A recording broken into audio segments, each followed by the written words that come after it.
Okay, hi everybody. Just ignore my cans over here. This is the way I'm holding my phone up, all right? So we're gonna go over what you are supposed to do for both Monday and Tuesday.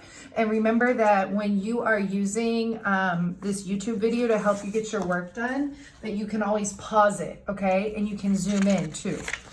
All right, so here's your schedule. This is a wonderful schedule that Miss Hollander made. If you're watching this from Miss Rudolph's class, then just know that where it talks about using Miss Hollander's name to log on to Raz Kids, that obviously you would use Miss Rudolph's, okay?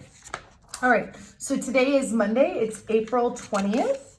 And you can even practice writing the date if you want, all right?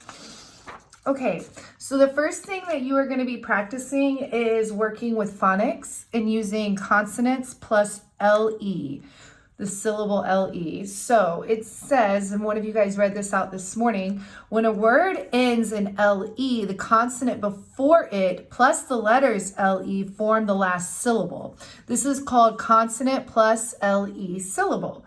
Okay, so if you are looking at your word choices, what you're going to do is you're going to practice reading those words first, and then you're going to match the word to the picture. So I was just looking for a highlighter, but I can't find it. So what I'm actually going to practice doing is I'm going to practice identifying my LE first, and then I can practice reading this word. So if I know that that LE makes a L sound, then I know that two E's together make a long E sound. So now I have needle, needle, and then I draw my line to the actual needle, okay? So you're gonna practice doing the same thing with these three other words. Then you're gonna come to part B, and it says put a word part from the box with each word part below to make a word. Write the word on the line, okay? So I'm gonna practice, I can practice reading these consonants along with the LE syllable and making the correct sound, and then trying to match it to the initial parts of these words. So here I have per, so would perzol be a word? Pertol, perkle, or purple? And of course we know that purple is going to be the proper ending to that word. So then I'm gonna mark that off so I know I'm done, okay? So you'll fill in the other three here.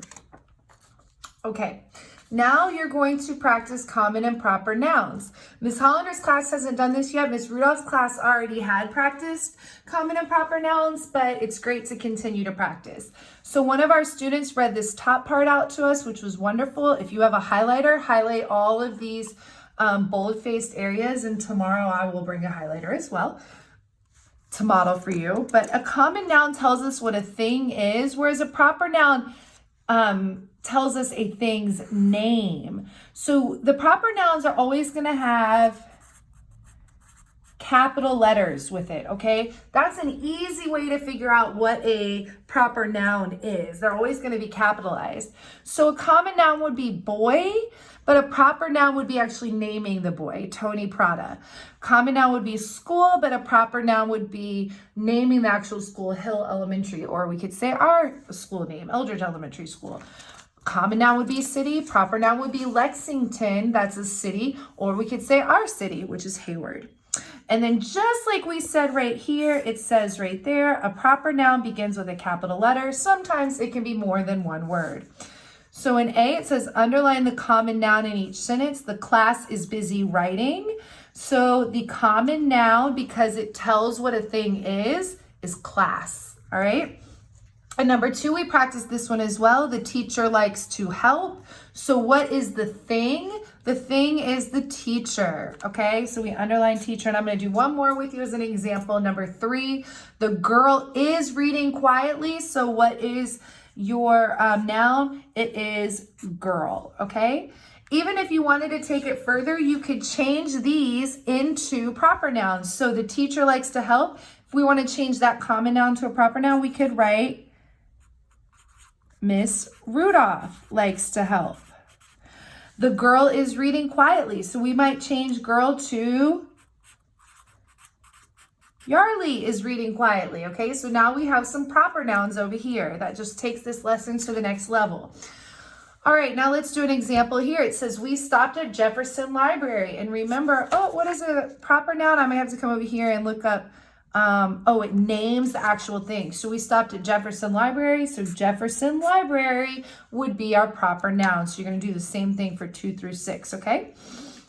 Now in section C, it says write C if the underlined word is a common noun. Write P if the underlined word is a proper noun. So remember, you guys, the trick is really you can look for capitalized words, and that will really help you go there very easily. But you could also just read all the way through to figure it out. So it says, my neighbor walks her dog my neighbor walks her dog each afternoon, right? So dog is underlined. Is it capitalized? No. So what does it say? It says to do a C for a common noun. So we're going to write C. If I wanted that to be a proper noun, I could say my neighbor walks Chapo every afternoon, and I'd capitalize. That would be a proper noun. But now number 2, I'm going to look at, and it says my neighbor's name is Mrs. Lee. Now this is naming someone specific. So this would be a proper noun. We'll put a P. Okay. All right. Now you're practicing the adding up method. So solve each problem. Justin reads 27 comics. All right. And Trina reads some comics. In all, they read 86 comics. So if I have my highlighter, here are the things I'm highlighting.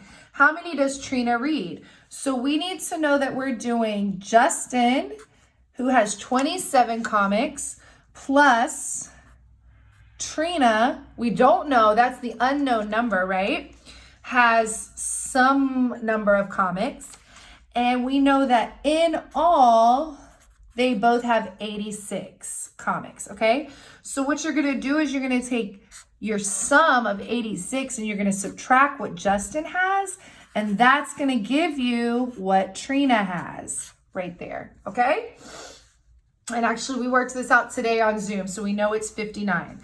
So now I'm gonna help you with number 2 and setting it up, and then you're gonna do that alone. Maya and Philip draw 73 pictures. Maya draws 38 pictures, or 38 of the pictures. How many pictures does Philip draw? Okay, so we know in all they draw 73 pictures. We know that Maya draws 38, but we don't know how much Philip draws, okay? So this is what the equation will look like, but in the way you're gonna solve that equation is you're gonna take your sum of 73, you're gonna subtract what Maya drew, which is 38, 73 minus 38, and then you're gonna work that out from there, and of course your label is gonna be pictures. Okay? All right, very good. All right, so down at the bottom here, you're just doing a review, but 5 and 6 are just continuing on with what we did here, okay? All right, now, in your writing section, there wasn't a prompt written there, so if you need to pause on this section, then go ahead, but here's what you're gonna be writing about. You're gonna write about your sibling. If you don't have one, write about the kind of sibling you would want to have, okay? If you have more than one, you could choose to write only about one of your siblings, or you could choose to write about all of them. It's up to you. I have one sibling, okay? So I wrote that I love to have a sibling. And now, oh, your title and topic, I'm gonna write sibling, and everybody can write that, okay? Maybe siblings are fun.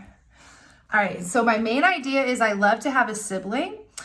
And then my detail is going to be first, my sibling helps me. Next, my sibling laughs with me. Then my sibling does things with me. We do things together. Now notice, are these details in complete sentences? No, and they don't have to be yet. We will turn them into complete sentences, but not right now. In your 4th detail, you're gonna take all 3 of these. You're just gonna go 1, 2, 3, add them together into one block. So I'm gonna put helps me, comma, makes me laugh, comma, and we do things together, all right? So then all you have to do is turn the page, and now you're gonna draw a picture. It says draw a picture to supplement your writing. So this is a picture of where you would draw you and your sibling, or you and your sibling doing something, okay? So that's everything we're doing for Monday. And obviously tomorrow it says Tuesday. You will have a video posted early in the morning that will take you through Tuesday as well, okay? All right, you guys, I hope you have a wonderful day, and I will see you on Wednesday at the Zoom, and make sure you check out YouTube tomorrow for your video. Bye-bye.